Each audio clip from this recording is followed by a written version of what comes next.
গাড়ীখন লোৱাই মোটামুটি 1 বছৰ 4 দিন হৈছে। গাড়ীখন এইখন গাড়ী মোৰ ল'বলৈ মন নাছিলে। মোৰ মানে কি মহেন্দ্ৰ বা স্বৰাজ গাড়ী ল'বলৈ মন আছিলে। গৌতম হাজৰিকাৰ নেতৃত্বত নয়নজ্যোতি শইকীয়াই মোক প্ৰলোভন দি পেলাই 2 লাখ টকাৰ অফাৰ দিম বুলি কৈ পেলাই গাড়ীখন মোক দিলে। কিন্তু গাড়ীখন 6 মাহ মই ভালকৈ চলাব নোৱাৰিলোঁ। গাড়ীখন সদায় বেমাৰ। গাড়ী চলাব নোৱাৰি, ভাইব্ৰেশ্যনৰ কাৰণে কোনো ড্ৰাইভাৰ গাড়ীখন নচলায়।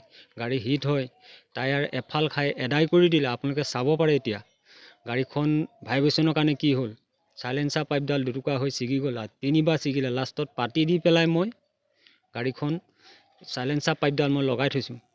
প্লাছ ব্ৰেক লাইটটো ছিগি গ'ল, সেয়াও ক'লোঁ। কিন্তু তেখেতসকলৰ ৱৰ্কশ্বপৰ যিদিনাখন মেনেজাৰ আহিছিলে, মেনেজাৰ আহোঁতে মোৰ চাইলেঞ্চাৰ পাইপডাল ছিগিছে। তেতিয়া মই মেনেজাৰক ক'লোঁ, আপোনালোকে এইটো কিবা এটা ব্যৱস্থা ল'ব নি? কৈছে এতিয়া ক'ৰ পৰা ল'ম? এইটো আপুনি 2000 টকা দি কিনিব লাগিব।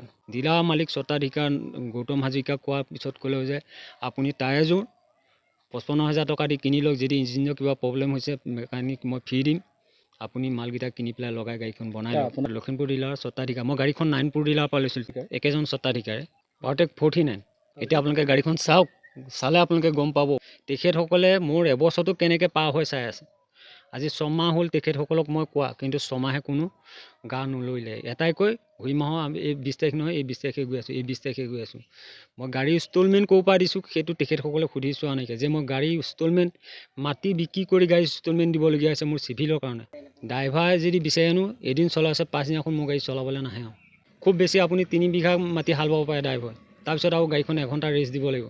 গাড়ী ইঞ্জিন ঠাণ্ডা হ'ব লাগিব, তেতিয়াহে গাড়ীখন চলিব। ডিলাৰ হ'ল প্ৰবঞ্চক মস্ত। গৌতম হাজৰিকা মস্ত প্ৰবঞ্চক ঠগ। এখন ডেমো গাড়ী দিলে তেখেতে মোক। যদি ভাল গাড়ী দিলেহেঁতেন চলি থাকিলহেঁতেন। মই মহেন্দ্ৰ ল'ম বুলি কৈছিলোঁ, নয়নজ্যোতি শইকীয়াই মোক প্ৰলোভন দিলে। দিয়া জহতে অৱস্থা হ'ল। আপোনালোকে চাওক, গাড়ীখন চালে আপোনালোকে গম পাব গাড়ীৰ অৱস্থা কি হৈছে। গাড়ীখনৰ সিদ্ধান্ত মই এটাই লৈছোঁ, আজি আপোনালোকক অৱগত কৰিছোঁ। অহা কালিলৈ মই গাড়ীখন নাৰায়ণপুৰ থানাৰ যোগে ডিলাৰত মই চঞ্জাই দিম বুলি ভাবিছোঁ। কাৰণ মই চলাব নোৱাৰোঁ। যেতিয়া মোৰ যিখিনি পইচা দিলোঁ, ইনষ্টলমেণ্টত যিমানখিনি মই দিলোঁ, মাটি বেছি দিলোঁ, মোক সেইটো পইচা মই এৰি দিম, কোনো কথা নাইকিয়া। কিন্তু মোৰ DP আৰু যিটো ফাইনেন্সৰ লোনটো ক্লিয়াৰ কৰি দিয়ক আৰু গাড়ীখন উভতাই ল'ব। মই কাইলৈ নাৰী জাগৰণ আৰু মোৰ যুৱ সমাজ লৈ পেলাই মই গাড়ীখন নাৰায়ণপুৰ ডিলাৰত মই ঘূৰাই দিমগৈ। মোৰ নিচিনা এজন মানুহক কিয় এনেকুৱা প্ৰলোভন দিলে? 20 তাৰিখৰ পৰা আজি 24 তাৰিখ হ'ল।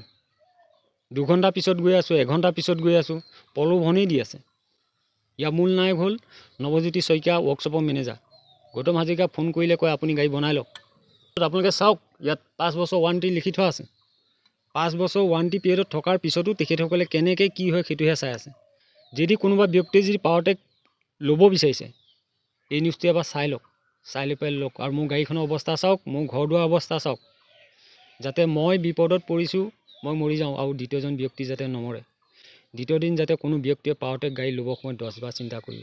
আমি মানে পূৰা 6 মাহ কণ্টিনিউ আমি ফোন কৰিলোঁ, তেখেতলোকে কোনো সেইটো ৰেছপন্স নিদিলে। তাৰপিছতো আমি ইনষ্টলমেণ্টৰ তাগিদাত আমি গাড়ীখন পথাৰলৈ নমোৱাৰ ব্যৱস্থা কৰিলোঁ। ধাৰ ধুৰ গৈ যেনে তেনে ৰোটাৰটো ল'লোঁ, নাঙল এটা কিনিলোঁ, কিনি এতিয়া হাল বাম বুলি ভাবিলোঁ। ভবাৰ পিছত কি হ'ল, পথাৰ যদি গাড়ীখন নমাই দিয়ে, অকণমান চলাই পেলাই ড্ৰাইভাৰ পথাৰতে গাড়ীখন এৰি পলাই দিয়ে। কি হয় মানে গাড়ীখন বেছি গৰম হৈ যায়, চলাব নোৱাৰে।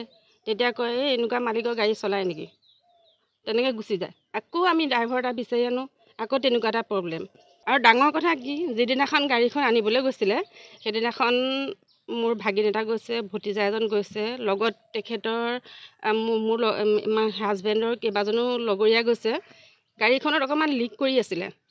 তেতিয়া নয়নজ্যোতি বৰাই, তেখেতৰ টাইটেলটো মই একচুৱেলি নাজানো বাৰু, তেতিয়া নয়ন বুলি কোৱাজনে মচি পেলাই গাড়ীখন একো নাই, প্ৰব্লেম নাই বুলি তেওঁলোকে নটকেইটা টানি পেলাই গাড়ীখন দি পঠিয়ালে। তেওঁ আহি পেলাই মোক কথাটো কৈছিলে, আৰু কোৱা স্বত্তে মই তেতিয়া ক'লোঁ তুমি যদি গাড়ীখন লিক কৰি আছিলে কিয় আনিলা? কিন্তু মোৰ মানুহজন অন্তৰৰ পৰা বহুত মানে উদাসীন। মই যিদিনাখন পৰা বিয়া হৈছোঁ সঁচাকৈ উদাসীন তেখেত মানে। তাৰপৰা কৈছে নাই এইটো কৈছে নয়ন এনেকৈ টানি দিলে ভাল হ'ব বুলি কৈছে। কিন্তু ভাল হ'ব বুলি কোৱাৰ পিছত গাড়ীখন মোটামুটি যদি 2 বছৰ গাড়ীখন চলি পেলাই কিবা এটা প্ৰব্লেম দিলেহেঁতেন, সেইটো আমি মানি ল'লোহেঁতেন যে গাড়ীখনৰ অকল চকাৰ প্ৰব্লেম বা বেলেগ কিবা। কিন্তু এতিয়া অলৰেডি আমি গম পাইছোঁ যে গাড়ীখন ইঞ্জিনৰ প্ৰব্লেম। ইঞ্জিনৰ প্ৰব্লেম নহ'লে কেতিয়াও গাড়ীখন গৰম হৈ নাযায়, হয় নহয়? সেইটো আপোনালোকেও কথাটো হেৰি কৰিব পাৰিব। তেওঁলোকক মাতিব লাগে যদি এসপ্তাহৰ আগত, এসপ্তাহৰ পিছত কোনোবা এজনে ফোন কৰিব হ'ব কাইলৈ গৈ আছোঁ, তাৰপৰা ক'ব পৰহিলৈ গৈ আছোঁ। ৰিচেণ্ট তেওঁলোকে আজি যাম কালি যামকৈ তেনেকৈ দিন বঢ়াই আজিও অহা কথা আছিলে তেখেতলোক, আজিও নাহিলে। গাড়ীখন যে তেওঁলোকে আমাক মিছা অপবাদ দি পেলাই গাড়ীখন দিলে, তেওঁক যে খুব কোমল অন্তৰৰ মানুহ পায়, তেওঁক যে ঠগন দি দিলে, সেইটো মানে নিশ্চিত হৈ পৰিলে। ব্যৱস্থা মানে কি, তেওঁতো এটা কিডনী নাই, আমিতো আমাৰ মাটি সম্পত্তি নাই, আমি কেনেকৈ গাড়ীখন ধাৰ মাৰিম? সেইকাৰণে ফাইনেন্সততো আমি পইচাটো দিবই লাগিব তেওঁ চিভিলৰ কাৰণে। গতিকে আমি ভাবিছোঁ গাড়ীখন আমি ঘূৰাই দিওঁ আৰু আমাক তেওঁলোকে যিখিনি আমাৰ প্ৰাপ্যখিনি তেখেতলোকে আমাক দি দিয়ক। যে পাৰতেক আমি যিখন গাড়ী চলাই আছোঁ তেওঁলোকে সেইখন গাড়ী ল'লে আচলতে 100 বাৰ ভাবি লওক গাড়ীখন কিনাৰ আগত, 100 বাৰ ভাবি পেলাই সেই গাড়ীখন কিনাৰ ব্যৱস্থা কৰক। কাৰণ কেলৈ গাড়ীখন একচুৱেলি আমি বেয়া বুলি ক'বলৈ যোৱা নাই, কিন্তু গাড়ীখনৰ লগত জড়িত প্ৰতিজন মানুহেই বেয়া। আপোনালোকে ৱাৰেণ্টি পিৰিয়ডত গাড়ী লৈ পেলাই ৱাৰেণ্টি পিৰিয়ডৰ একো চান্সেই আপোনালোকে নাপায়, একো সুবিধাই নাপায়। বৰঞ্চ এটাই পাব, তেওঁলোকৰ দাবী ধমকি দম সেইখিনিহে পাব। লখিমপুৰ জিলাই কৈছে ন? লখিমপুৰ জিলাই কৰিছে, ৰেচপন নাই। তেওঁলোক মিছলীয়া, আজি আহিম বুলি কাইলৈ আহিম বুলি পৰহিলৈ আহিম বুলি কোনোদিন তেওঁলোক উপস্থিত হ'ব নিবিচাৰে।